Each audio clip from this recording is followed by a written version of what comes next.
Hi everyone, I'm Kate and this is Carla, your trends experts at Box Clever. Welcome to our new Soapbox podcast series revisiting our cost of living trends report.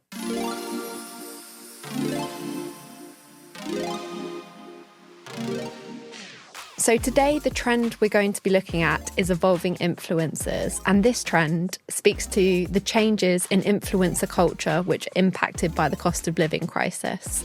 So we're joined today by Hannah and Emma, who are research directors at Box Clever.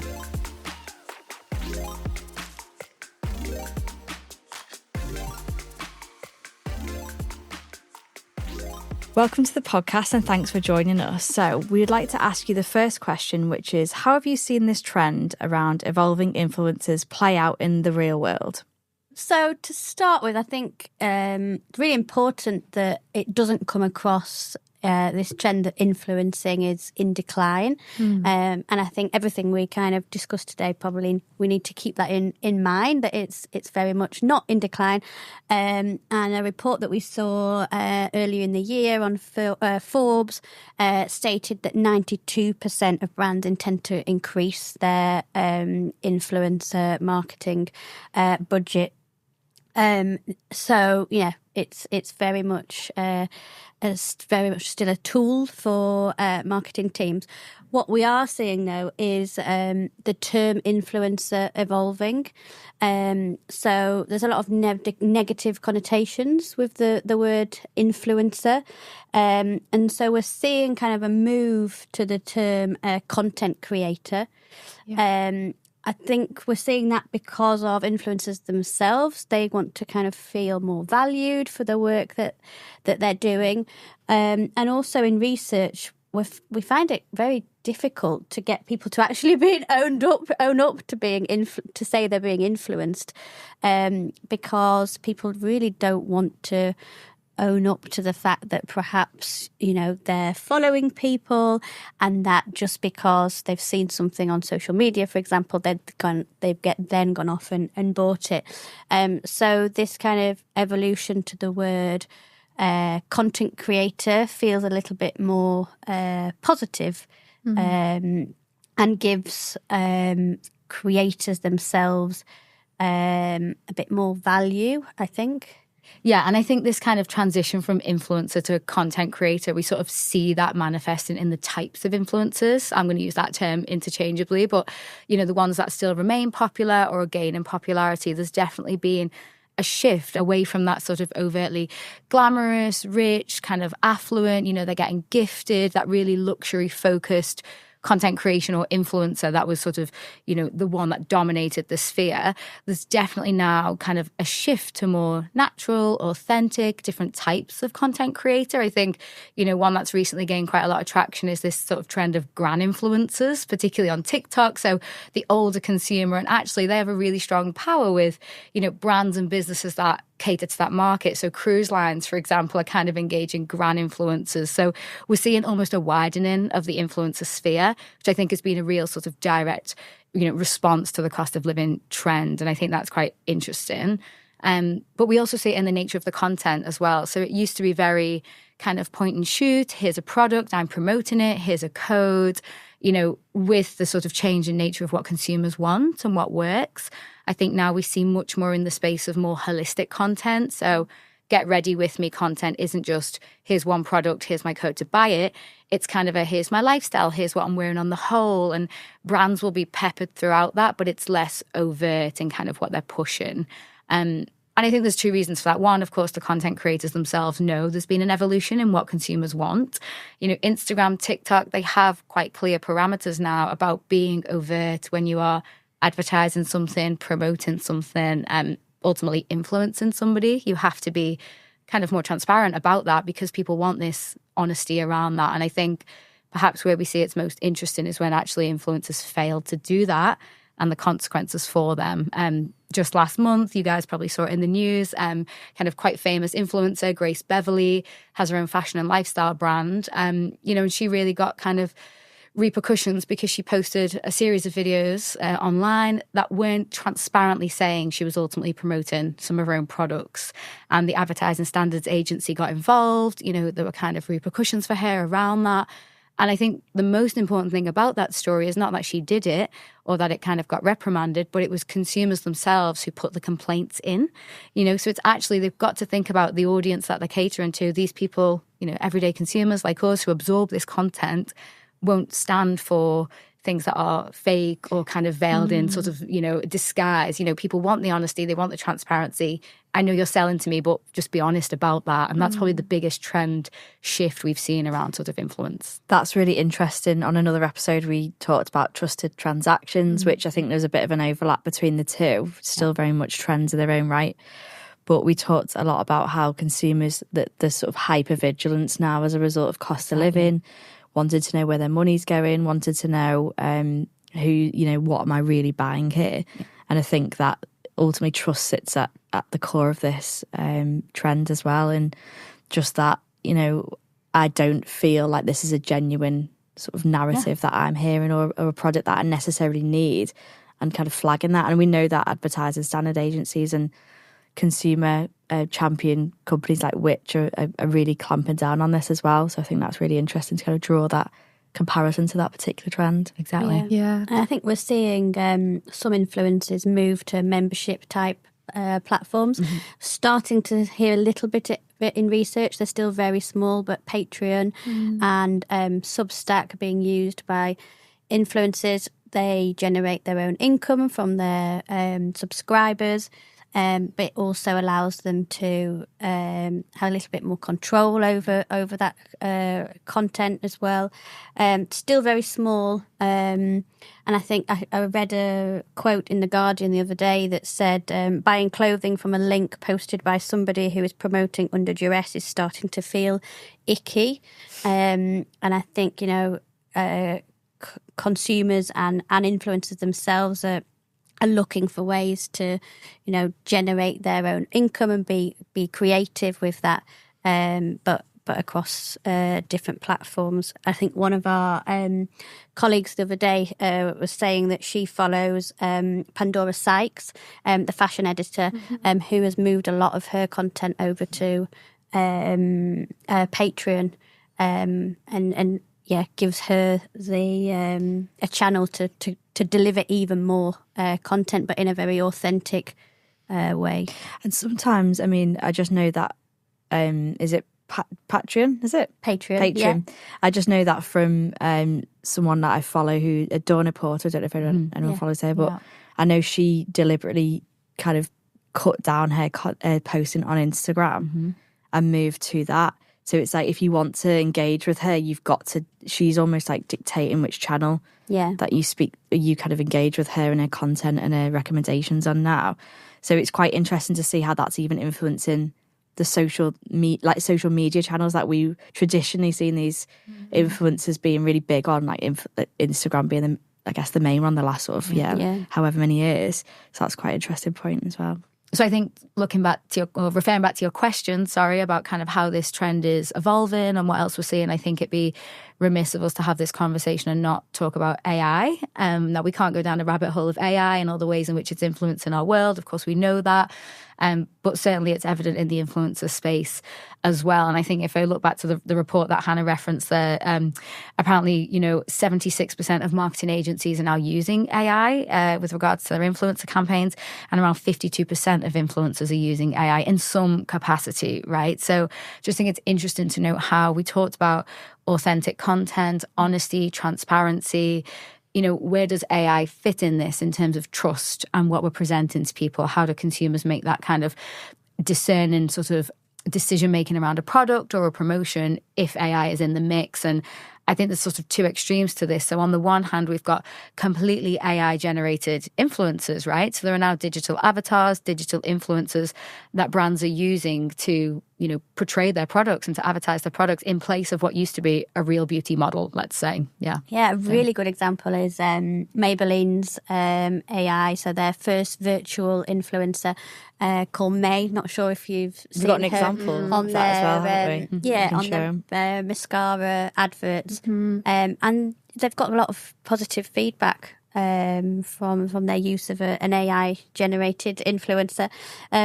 Another stat for you. So the Influencer Marketing Factory said 58% of people follow at least one virtual influencer. Wow. So seems quite high to me. I'm not sure I follow a virtual influencer, but maybe I do. Do you think people know they're following a virtual influencer?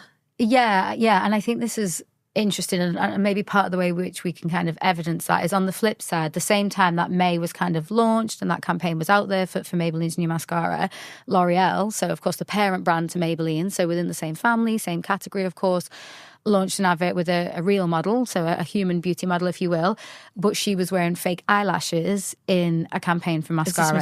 Mascara-gate. Exactly, Mascara-gate. So, people were understandably very angry about this, as they did with, Grace Beverley, who we referenced. They take to the platforms, they kind of call out L'Oreal for being deceitful, showing things that aren't real.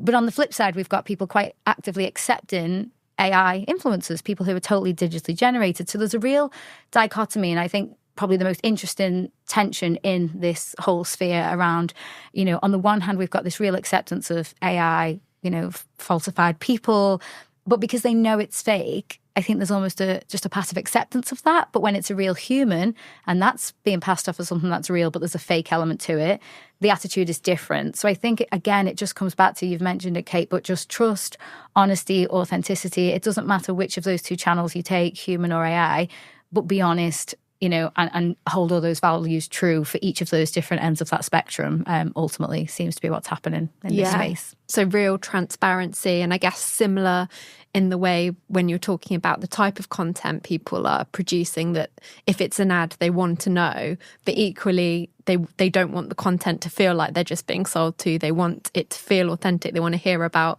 people's lives and hear their personality. So it is that real paradox there. Yeah, totally. And I think it comes back to, as you mentioned earlier, this is all wrapped up in the contextual issue of cost of living. And ultimately, if we're going to get consumers to part with their money at the moment, every spend is a risk, every spend is an investment. So they just have to know and trust that it's the right decision and the right purchase for them. And that honesty and transparency in the advertising, in the influencers, in the marketing is key to that comfort, really. And luckily, research is well placed to help clients with some of the challenges of navigating that. Yeah. So that moves us on to our next question.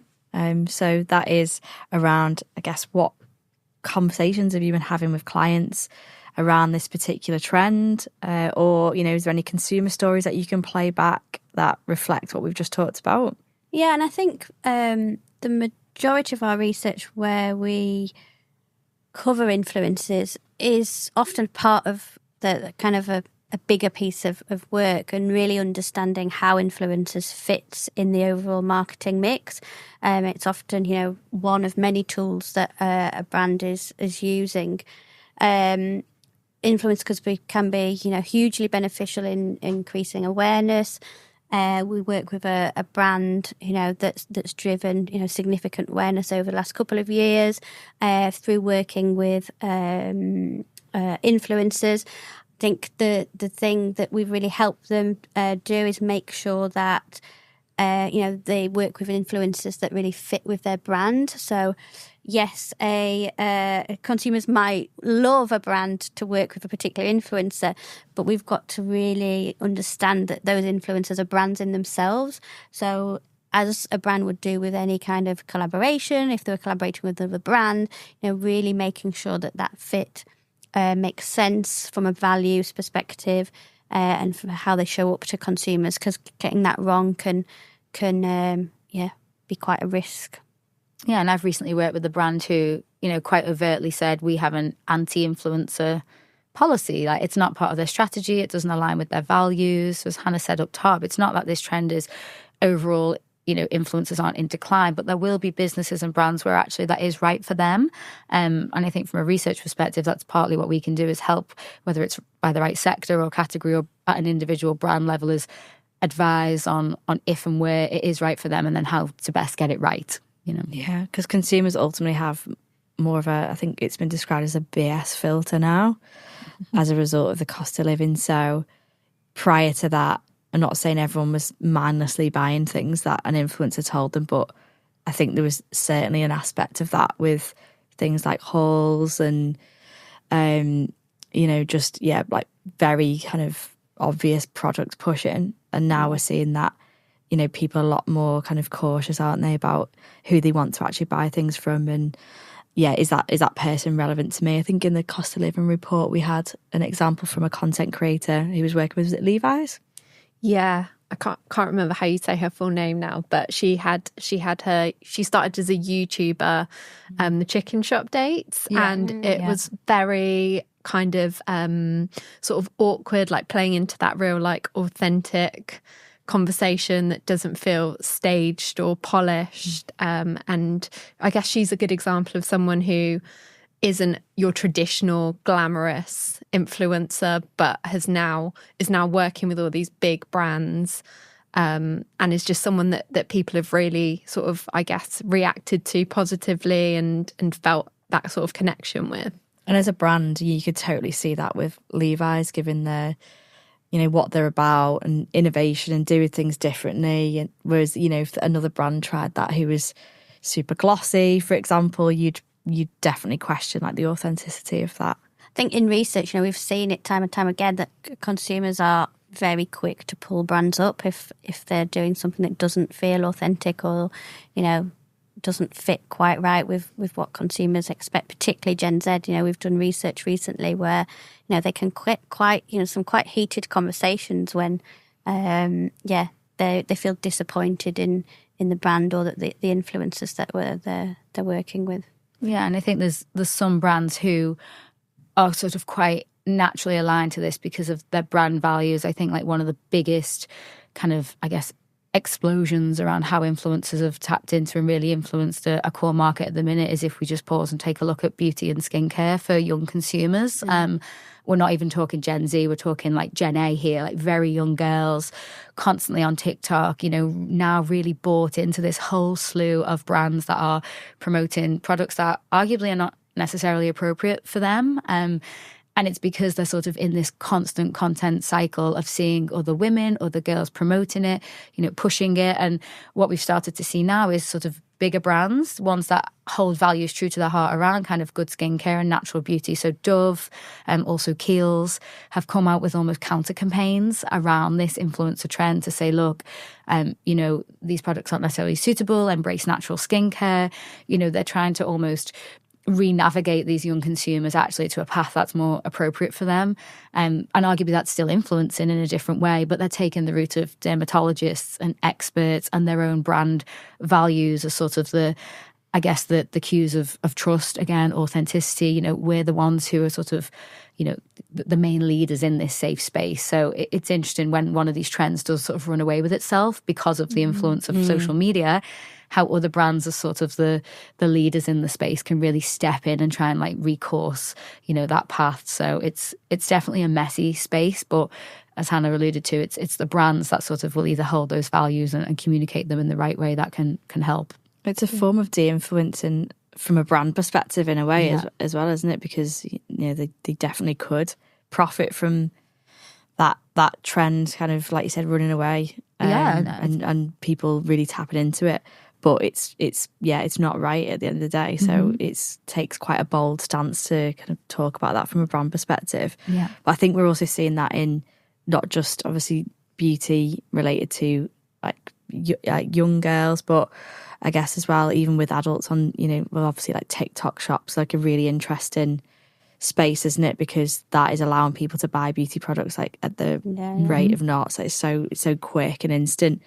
I think we're seeing definitely like a lot of things on TikTok around, you know, no buy 2024, which is very much pointed towards, I'm just going to have a look at what's in my makeup bag and I actually don't need anything. I'm just going to use what I know is good, and maybe there'll be some replenishment in there, but it's certainly not about, I'm just going to buy all these things just because someone told me to.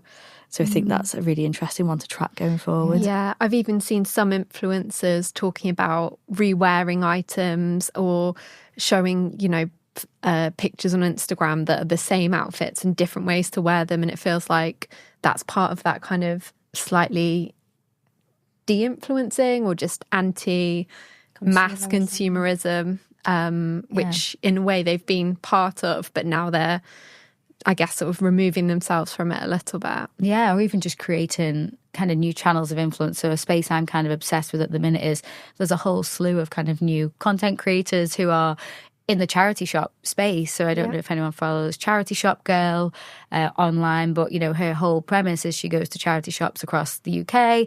She's now featured in multiple kind of fashion editorials. She features on This Morning as a stylist, but purely using clothes from charity shops, things that are kind of rewear, recycle. So again, it's that sort of de-influence from mass consumerism, but still being active in an influential space, but for good, right? So yeah, I think it's just the cost of living and the nature of the focus on consumerism and what we choose to buy is just being, reshaping a new path and new platforms for all these types of different content creators from the ones that we were used to seeing 5-10 years ago when this sort of really started to boom, I guess. Yeah. Thanks for sharing all of that. What do you think are the key takeaways then when it comes to brands thinking 2004 and beyond? What do they need to be thinking about?